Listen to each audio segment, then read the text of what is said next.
Bowling এ আমরা we dominate, আমরা কান্ট্রিটাই হচ্ছে বোলিং ডমিনেট, খেলি বোলিং ডমিনেট উইকেটে, বিপিএলও খেলি, কোনো বল এখন পর্যন্ত কোনো বলারকে আউট অফ ফর্ম মনে হয় নাই।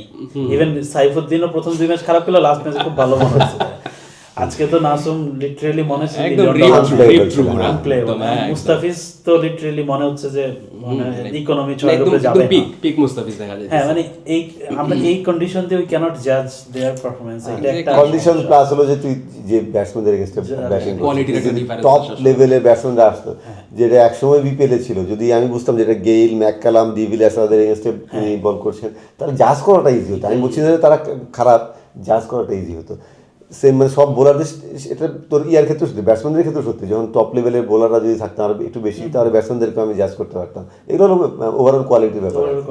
এই যে আমাদের ইনিশিয়াল প্ল্যান কি ছিল এই বিপিএল, বিসিবি প্ল্যান ছিল সিলেট থেকে স্টার্ট করবে to give batters confident, enough confident to then Chittagong যাবে, চিটাগাং গেলে আর একটু ভালো ব্যাটিং উইকেট পাবে, দেন ঢাকায় ফিরে দে আর হোপিং যে ওই কনফিডেন্টটা ঢাকা ক্যারি করবে তারা, by then Dhaka enough rest পাবে,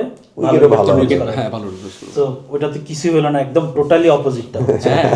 মানে it will be 140-150 league for sure, মানে রেস্ট অফ দ্য টুর্নামেন্ট। যদি আরো ডিপে যায় সিলেটে তাহলে তো আরো খারাপ হবে। একটা দুটো অড ম্যাচে রান হবে 170 180, সেটা হয়তো মানে কন্ডিশন কতটা হেল্প করবে আমরা শিওর, এটা মেইনলি হয়তো কোনো বোলিং লাইন আপে লিগ থাকলে হয়তো সেটার কারণে।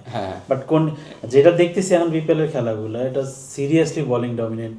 কেউ যদি ট্যাকটিক্যালি একটু স্মার্ট হয়, পেসারদেরকে একটু নতুন বলে করে, স্পিনারদেরকে বা স্লোয়ার বোলারদেরকে যদি 10 সেকেন্ড হাফে করায়, ডিউতে বল ডাবল ভারী হয়ে যাচ্ছে, ইনসেইন লেভেলে মানে লো হচ্ছে, আনইভেন বাউন্স, এটা সবচেয়ে ডেঞ্জারাস আনইভেন বাউন্স। আজকে যে আউটটা হলো, যে কে জানি ছিল মানে লিটন দাস অথবা রাকিবের বলে, সরি কাইল মিয়ার্স প্রবাবলি, আমার ভুল হচ্ছে হয়তো, সে short of length ball any day ওইটা মিডিকেটেড 6, ওইটা নিচু হয়ে আসলো, বোল্ড হইলো ওই প্লেয়ারটা। এইরকম ওই দিন দেখলাম যে রাজশাহী আর রংপুরে খেলা, দুইটা ভালো টিম একসাথে, মানে বলা যাচ্ছিল যে টাইটেল কন্টেন্ডার। অহিনকে তারা বোলিং করালো 16তম ওভারে 18তম ওভারে, আনলাইকলি এই ট্যাকটিক্যাল কখনোই করাবেন না।